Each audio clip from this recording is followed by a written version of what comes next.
Welcome to My Life, Tanya Applied with Rabbi Simon Jacobson, a journey into the deepest teachings of Torah and their application to our personal, emotional, and psychological lives. A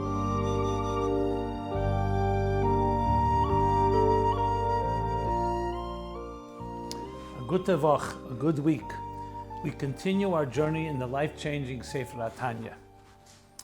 This program is dedicated in honor and memory of Rabbi Yosef Halevi Weinberg Olav Shalom, Rabbi Moshe Pinchas HaKohen Katz Olav Shalom, Rabbi Yoel HaKohen Kan Olav Shalom, and is the zchus and merit of Rav Zevi Cheskel HaKohen Arisha Katz La'irich Yamim B'Shanim Tevis for many long and healthy years. And especially now, it's also dedicated to the Tzahal, the holy soldiers that are fighting on the front lines to protect and defend the men, women, and children, our brothers and sisters in Eretz Yisrael. May they all be protected, and may this war come to an end, all the hostages freed, untouched, and only Shalom HaYisrael forever and ever. So we are middle of Perek Yutes, and despite the challenges of life, this Perek, it teaches us that there is always that spark, what he calls the Ava Mesuteres, that's rooted in the Chochmah Shebenefesh in every neshama. See, even in the darkest times, in the darkest situation, that's always alive. Now remember, up till the end of chapter 17, he was talking about the avodah, the work we do, which is the primary force that creates the Korav Elecha Dover Meid, that we have the capacity to connect to Hashem, to connect to God and His purpose through our divine soul, battling our animal soul, the divine faculties, the garments, to be a Beinoni and control our thought, speech, and action, and all the details that we discussed up to the end of chapter 17. In chapter 18, he introduced, though he mentioned it earlier, he introduced the Ava Mesuteres, that there's something we have that's a Yerusha Lanu Ma'aviseinu, that we have as an inheritance, inherent part in us.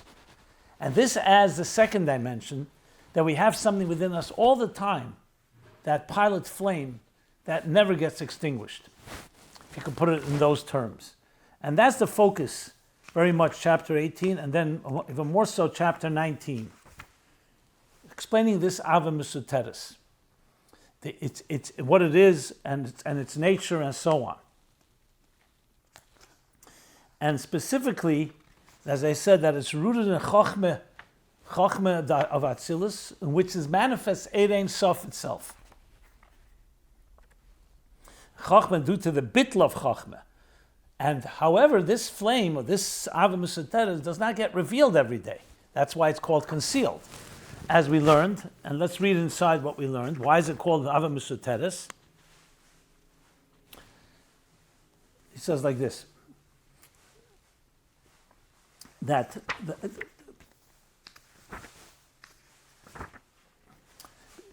because it's concealed within the klipa, within the gufa nefesh habamis, and as such, you don't feel that bittul.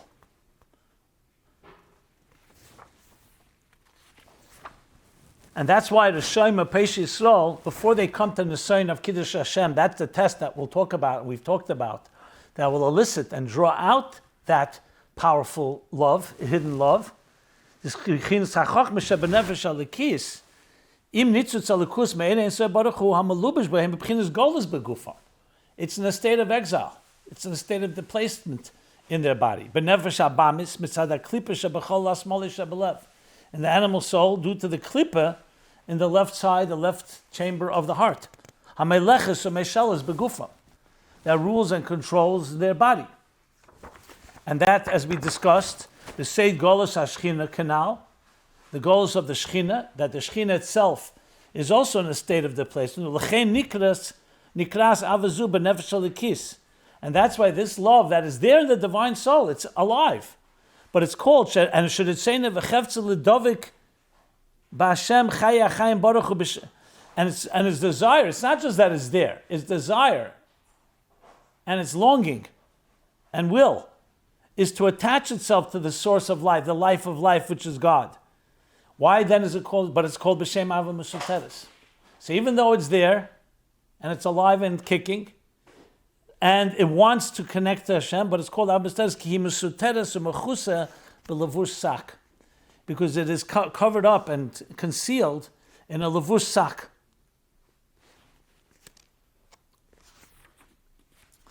In a sack.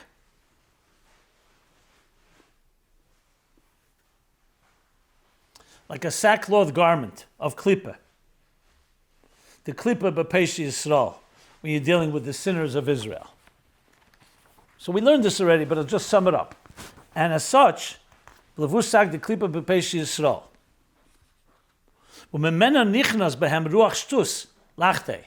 And from there, from this klippah, there, what enters is this delusional, is this insane spirit, that a moment of temporary insanity, you can call it, or delusional shtus, that enters into the Rishonim to incite them to sin.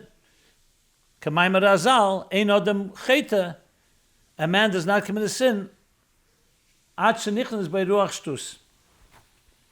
Person sins only when there's a ruach shtus. Why? Because no healthy person, if he knew what the sin does, the damage it does, he would never sin. So you have to say there's a moment of blindness.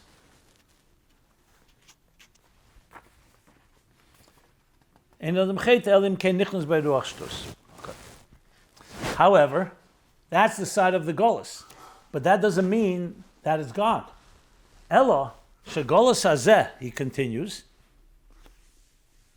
However, this exile, lebchinas chachmeh, of the soul's component of chachmeh, remember, which is when it manifests Ein Sof, ein el lebchina mispashestas memena benefesh kula lachyesa.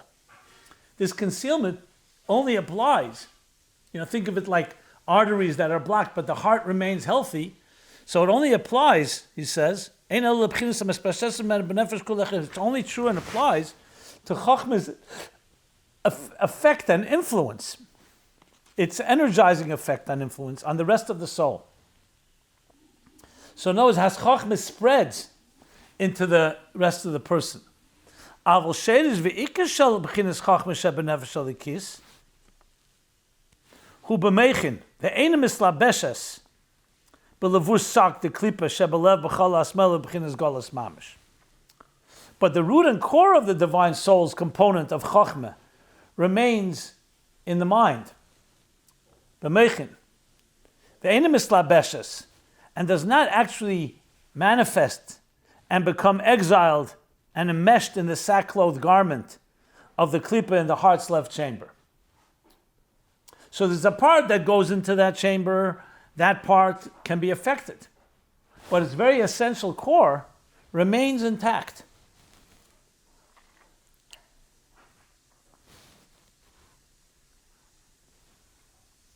So you have here a paradox. It's like saying somebody has great potential, but they're not actualizing it. For whatever reason, something's blocking them. But the potential is there. So it's really recognizing two elements here. We have to be realistic. We know it's concealed, Hava Musateres, but there's something that can be revealed here. And that's what we're looking to work toward. So now he continues, and that's where we stopped. However, going back the other way around, this chachmeh that remains intact and is not in a state of golus is in a state of shina b'rishayim. It's like a sleep.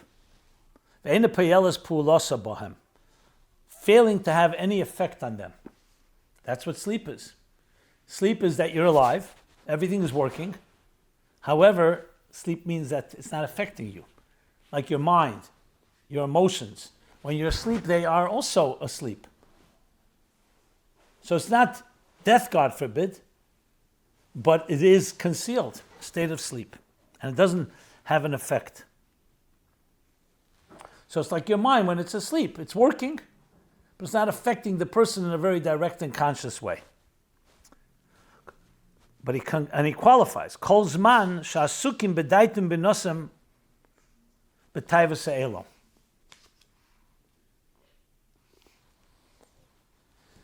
So he's actually limiting it.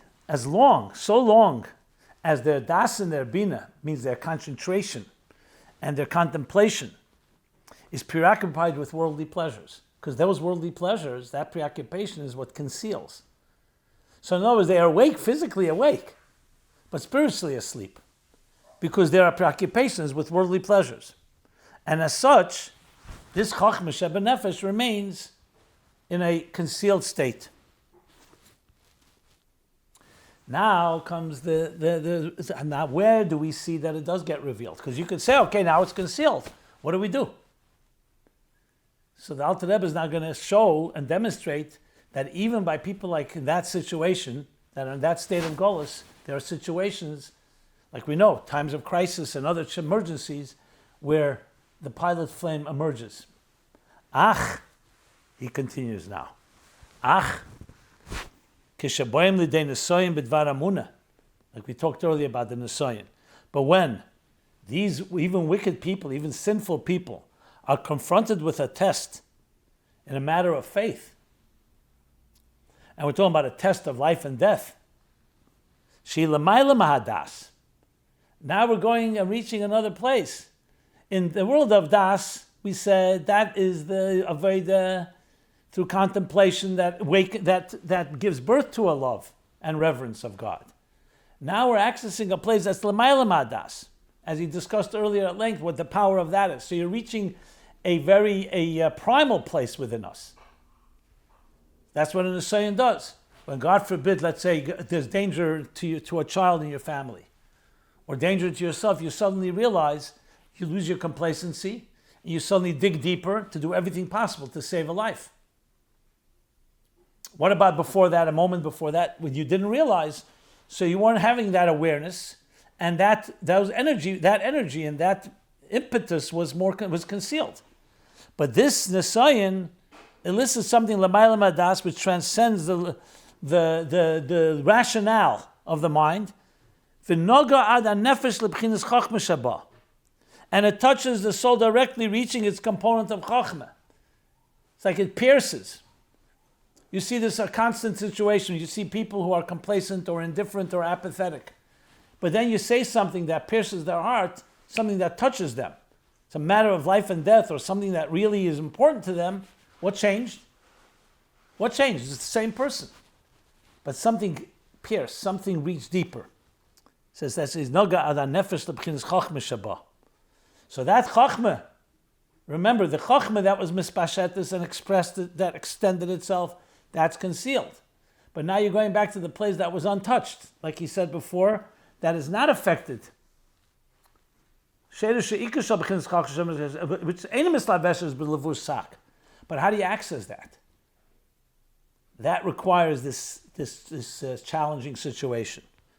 And that's what happens.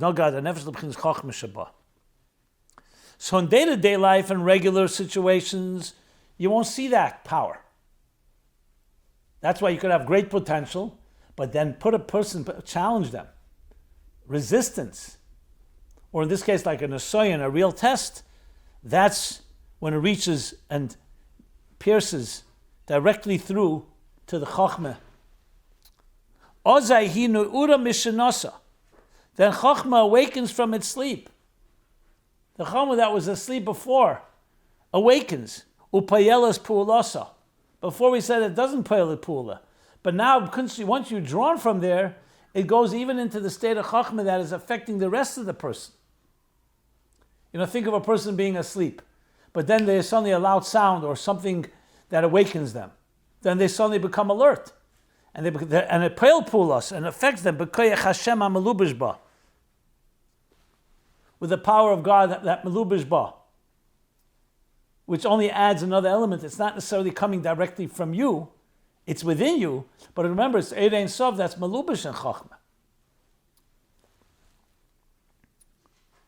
Uk'mashikosa vayikas kiyoshan Hashem. Vayikas kiyoshin Hashem. As the verse states, the verses in Psalms and Tehillim, Ayin Ches Samachei, 78:65. Then, as the verse states, then God awoke as one asleep.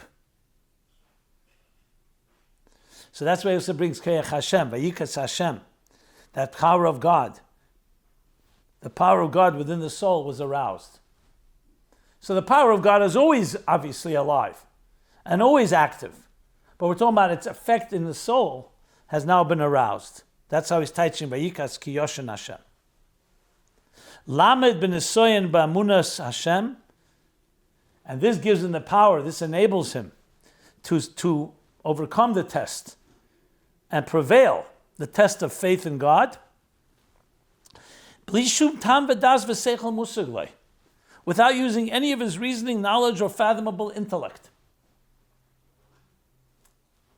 Because remember, we spoke about in the beginning of the chapters, he said, even someone, in chapter 18, even someone that's that's not capable even of contemplating, to awaken the love within him. Even to him, because he has this spark, this Ava Musuteres.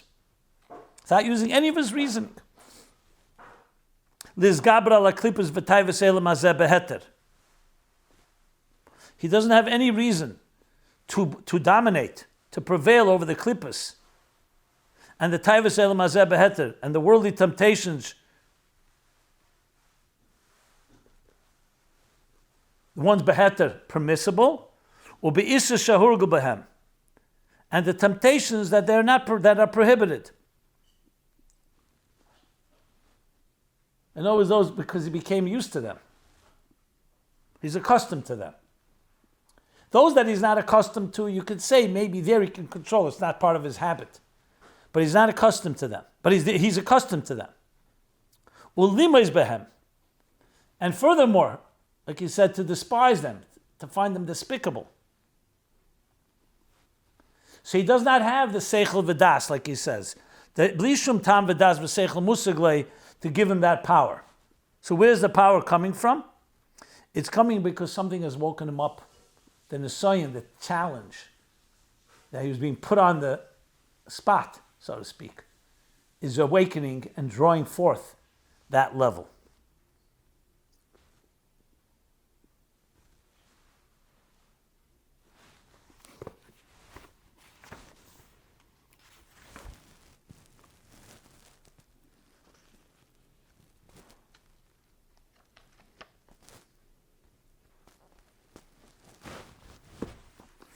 I believe I have to correct myself.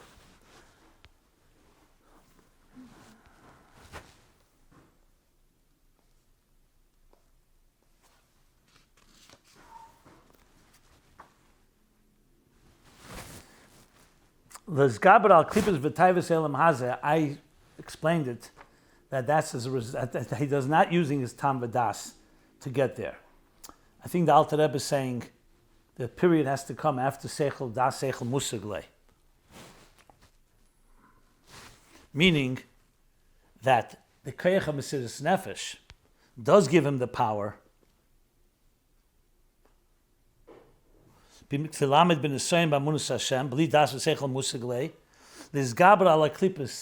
gives him the power to overpower the klippas. I need to look into this a little more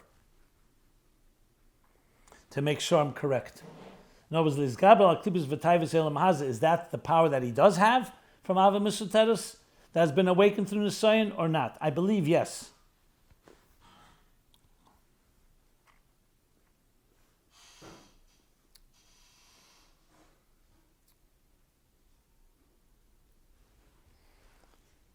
Let's continue on. I'll get back to this. Hashem lechelke legarale. And this arousal of the Chochmah empowers him to choose God as his portion and his lot. Limser le nafshe al kedusha shmei. To give up his life for God, to sanctify God's name.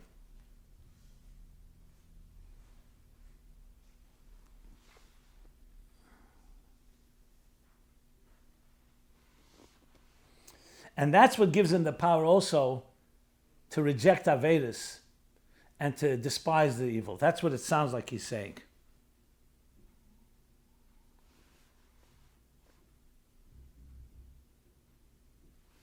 Yeah.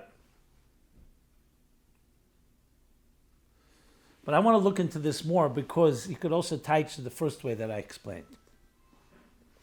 Okay.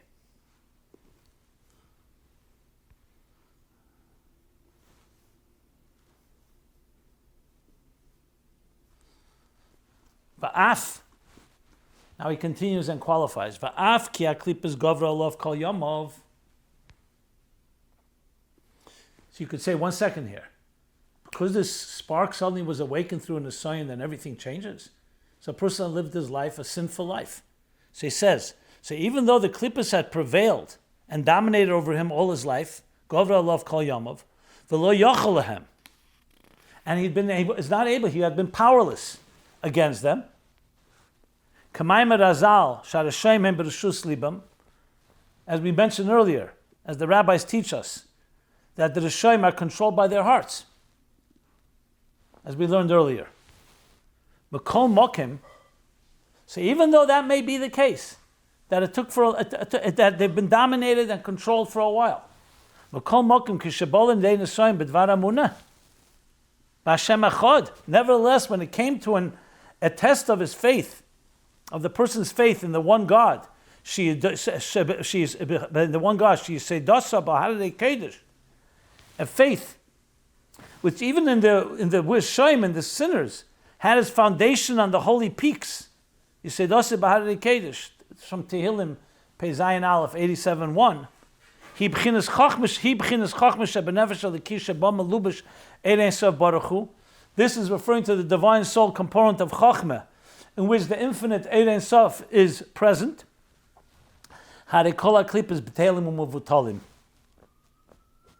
This causes nullification and the voiding of all the klippas.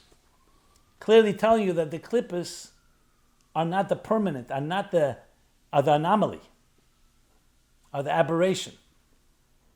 However, they can conceal, like I said before, the blocks in the artery, the blockages in the artery.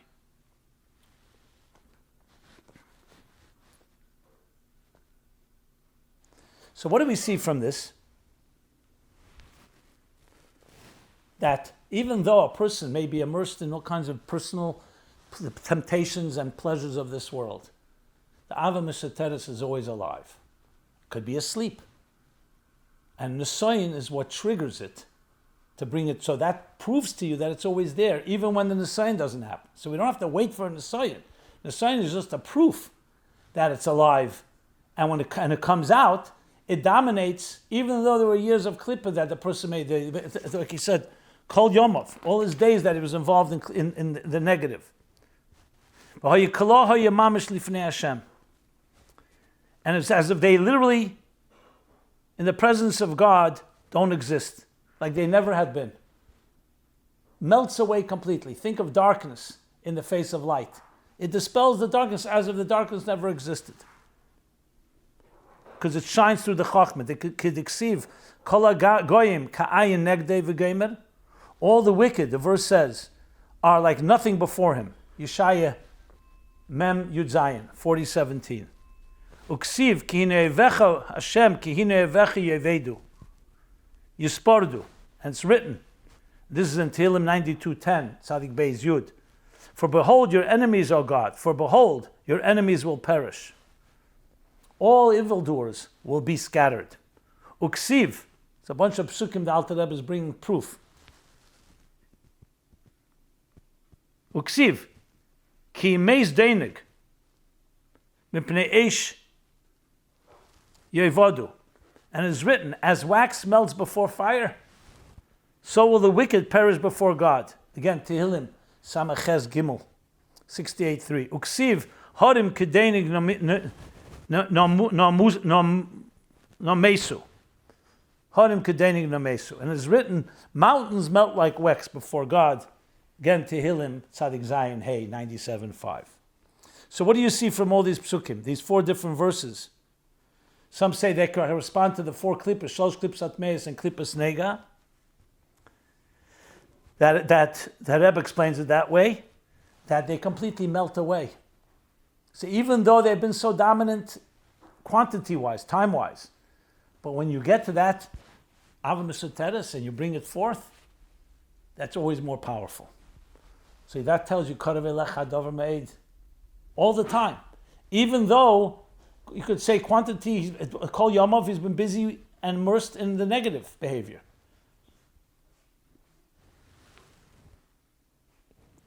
So this tells us and gives us such a fundamental understanding of how we're supposed to deal with life.